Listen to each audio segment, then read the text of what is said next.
doing? Hope you're alright. It's Cody back again. I'm here today to do a video on HMP Guys Marsh down in Shaftesbury, Cat C jail. Been all over the papers in the last day or two on the just the running riot of the prisoners, to be honest. Like, it's a no-go area for prison officers, and the lads are cooking steak in their cells and pure spice and hooch, which to those that don't know is prison alcohol. Like openly cutting open drugs, like making spliffs, getting hammered. There was a kid passed out on the floor through spice or through prison alcohol, through hooch as we know it, things like that. So yeah, the prison system is just absolutely broken. I'm speaking as a former prisoner. I served in a Cat A here in Manchester called Strangeways, and also a Cat B in Salford, which is known as Forest Bank, which is run by Sodexo, or as I call it, Butlins with bars. Just the problem with prisons, I mean, this Liz Truss woman, she's backtracked on prison reforms that like Michael Gove set and all this stuff, and the simple fact is they don't know how to deal with it. Now, how can it be that I'm a thick, uneducated street kid, right, from Manchester, but I know what to do to sort out the prison crisis? Right, the prisons are overcrowded, right? So what they need to do, and there's still IPP prisoners, those that don't know, in prison for public protection prisoners, right? Which means they don't have a release date. They just, because they're a danger to the public apparently, but it's a load of shit. IPP prisoners suffer horrifically because if you're doing life in prison, you've got a whole life tariff. You know you're doing life. If you're doing 10 years, you know you're doing 5 years. When you're an IPP prisoner, the simple fact is you don't know when you're getting out. So it's just disgraceful, to be honest. I mean, the whole system's fucked. What they need to do, they need to cut loose the IPP prisoners. They need to release them. Anyone under a certain crime, they need to release and put them into like work programs, or give them community orders where they can serve the punishment in the community. That would then free up space in prisons, which would then free up money because there wouldn't be meals for them. They wouldn't have to accommodate them and things like that. And then they can focus on the prisoners that they've got. And even though I am for the prisoners, I would like to see them get more prison officers on board so that the lads can get association. Not so much in your Cat C's and stuff, but Cat B and Cat A, I'd like to see them get more association. So they need more prison officers, more screws, so the lads can have association and exercise and stuff. Because association and exercise it chills you out and stuff. When you get association and exercise, it helps your mental health because you're socializing with people. We're social people. We're genuinely social creatures. Do you know what I mean? So when you get association and exercise and stuff, it's a big like, you enjoy it and stuff like that, and it's good for your mental health. If you're locked behind your doors for 24, 46 hours because there's not enough prison officers to let them out to safely control and maintain them, then what happens is the lads end up kicking off. They can't make phone calls to their loved ones. Some of them might be ill. Some of them, like the girlfriends, the kids, things like that. Then the knock-on effect to that is because there's not enough staff. By the time you've got a visit, like by the time they've cleared security, they're only getting like 40, 45-minute visits. So I'd like to see more prison officers in prisons. And obviously, I know they can't afford to do that because of the government cutbacks and stuff. But if you release thousands of prisoners and put them on community orders and put them back into the community, then it would free up space in prisons and it would free up money as well, and sort out the overcrowding problem. And then the prison officers can deal with the lads that are there. But yeah, anyway, back to this this story on the prisoners. I mean, the simple fact is prisoners run prisons. People that are in the know will agree. Prisons are fast becoming no-go areas for prison officers. I mean, the fact that these lads are taking pictures like on the wing, on the landing, like videos and stuff like that, pictures, lads collapsed and stuff off spice and off hooch, which is known as prison alcohol. it's like fermented yeast and all sorts of stuff. And it's when you're in prison, your tolerances to alcohol and drugs are greatly decreased because you're not getting it as often. Well, you're not. No, let me rephrase that. You're not supposed to get it as often as you do. So your tolerances is not as high. But saying that, there's so much drugs, spice, legal highs in prison that the overall price of drugs and legal highs has actually come down. Because if you're the only person on the wing selling it, you can charge a premium, right? You can charge top dollar. But if you've got 3 or 4 lads on the wing that are selling spice or the drugs or the legal high, spice is the most popular legal high in prison. Very, very, very sought after. Well, if you've got 3 or 4 lads on the wing selling it, you can't charge a premium because if people will undercut you and then the lads will go to that person instead. It's all down to supply and demand. But yeah, the lads cooking steak in the cells now. It could be that they're buying it on canteen and they're just cooking it on the thing. But like I say, the spice epidemic within prisons. The prison that I was in, Forest Bank, where I finished my sentence, that's actually the B1, as it's known, Bravo 1 wing, right, is actually known by the screws as the Mamba wing. Or like Mamba spice, all same thing, legalised, right? Anyone caught in possession of it, under the influence of it, they go there. The lack of prison officers has had effects on violence between the inmates and also attacks on prison officers because the attack by prison officers on the lads on the prison officers, the lads on the lads attacking each other. It's as mad as this sound, right? Like I was in Forest Bank, and as mad as this sound, right? Some of my funniest moments and some of my best times were in prison, and that's simply because there's no law and order. That right? To those that don't know, right? Like when you see categories of prisons, right? Let me explain. Cat A, which like you're talking Belmarsh, Franklin, Wakefield. Strangeways, all these sorts of jails, right? They're maximum security, right? So there's bars on top of bars on top of bars, right? It's regimented, you're marched everywhere when you go to visits and everything, escorted everywhere, things like that. It's very disciplined, right? But still rife with drugs, still like rife with mobile phones, still rife with drugs and legalised, right? Now, then you go to a Cat B prison. A Category B prison is there's less security, there's less prison officers, you've got more freedom, you've got more association, you have more exercise. Then you go to your Cat C. Your Cat C's, right, if you're doing like a 10-year sentence, right, you'll get categoried, so you might be a Cat B. Then eventually, to get you ready for release, you'll go to a Cat C. And then eventually from a Cat C, you'll go to a Cat D, which is a Cat D is an open prison. There's one in Thorncross near Warrington. And then you get like in Kirkham near Blackpool, and you get to go out on like weekends, like day release and weekends and stuff, and then you just return to the prison. So what I'm saying in theory is the lower the category of prison, the more you can get away with. And like I said, I did an interview recently with the media and stuff like that, and like I do a lot of interviews now with prison reforms, prison issues, like all these sorts of things, policing issues, prison reforms, prison issues, legal highs, drugs, all that sort of things. I'm for the prisoners, man. Do you know what I mean? I'm buzzing that the lads are allowed to run riot. It's scary for the law-abiding citizens and things like that think, oh, that prisons are. Like you get the posh snobs, oh, prisons are they're there to reform people. Well, the only person that can reform you is you. It's as simple as that. Nobody can reform you.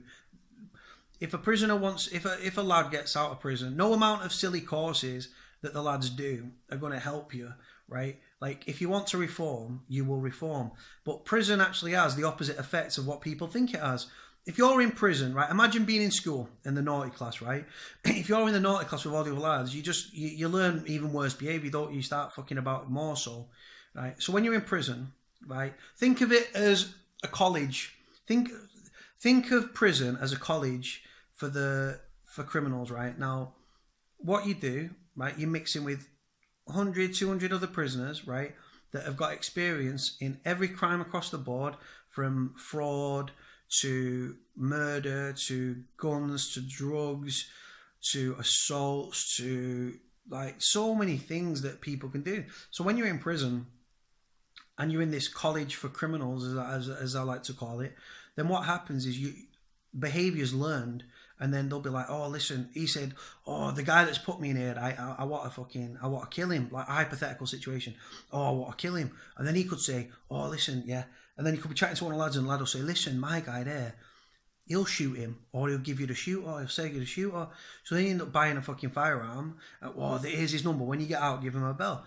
Or if you're skint when you're going to get out, you're like, listen, yeah, I'll give you the number for my boy there. He's got a load of stolen credit cards. He'll flog them to you. You do what you're doing. You sell them on, make a quick buck, right? So that's the effect prison has on you. You actually learn. I learned more in prison about. I'm clued up anyway. I'm a street kid, right? But I learned more about crime in prison than I could have ever done on the streets, because obviously, when you're in prison, you've got a lot of time to think and stuff like that, and you mix it with all these other criminals and stuff. And right, people say some do-gooders will be like, oh, well, these prisoners are not very clever, are they? Because they got caught, right? They might have got caught for one crime, but for the one crime they committed, they probably got away with fucking 50, right? Across the board of every single crime you can fucking think of. So don't have that mentality. Do you know what? There's some actually really good. This is the thing, right? People think that prisoners, right, are actually bad people. They're not bad people, you know. Some of them have just they're a product of their environment. It's learned. They've come from broken homes. They're just angry growing up. They're angry at the system. They're angry at sick of being on the estates, having no money. So they deal with the drugs and all these sorts of things. So yeah, I mean, it goes on, but there are some very, very intelligent, decent, nice people in prison. But the way you treat when you're in prison, it makes you angry at the system, the police, the government. And what happens, when I went to people keep asking me, why do you keep doing interviews with the media on prison issues and policing issues and stuff? Because the simple fact is I shouldn't have been to prison. I should not have been in prison. I got stitched up royally by the police, right? The police knew there was no evidence against me, right? But the police still proceeded to charge me, refuse me bail. Then I went to court. Then the Crown Prosecution Service and the police are all in cahoots, right? Opposed me bail. So I ended up in jail, right? With no evidence. The same thing that my charge got dropped on is the same thing that I was held on. So how does that work?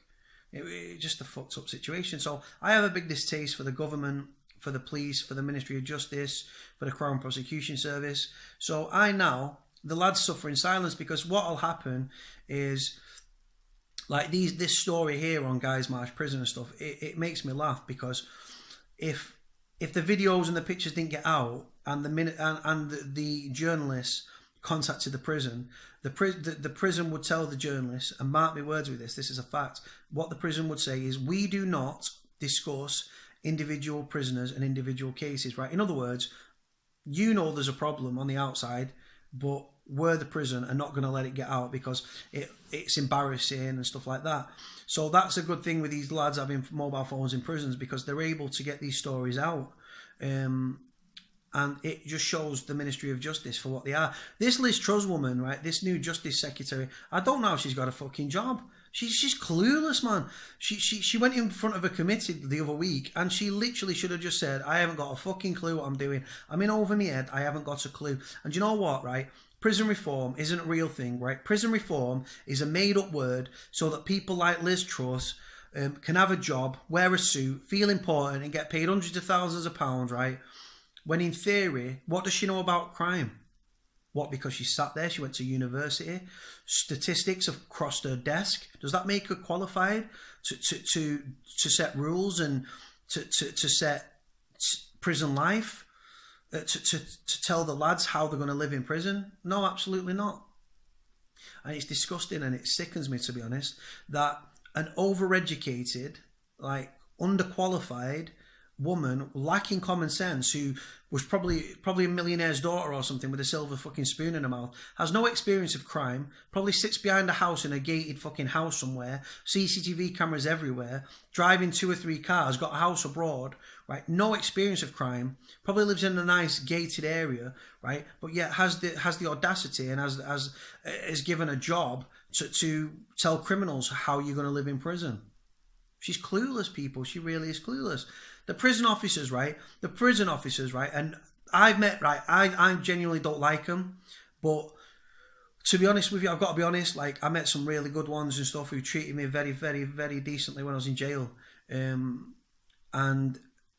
I don't dislike them. But overall, a lot of prison officers swap the personality for a set of keys, and it really, really like does me head in, because they think that the big and the bad and everything. A lot of prison officers are on steroids and things like that, and a lot of prison officers are also corrupt. Another thing I wanted to speak about as well, on top of the Guys Marsh thing, like with the drugs and the mobile phones and legalising the hooch and stuff, is that certain prisons, right? Apparently, I've read this just recently, like yesterday, that they're trying to stop people masturbating in prison, so masturbating, wanking, getting yourself off, right? I just want to address this issue, right? When I was in prison, right, I always had my cock in my hand, right? It's just a fact. I was extremely horny, and I have needs just like everybody else does. I know I'm talking candidly now, but this is a fact. So, yeah. But you're trying to stop people getting themselves off in prison, right? Do you really want, like, I mean, Strangeways hold 1,600 people, right? Do you really want 1,600 guys not to wank themselves silly, so they're pent up, they're angry, and all that testosterone running through the body? Really?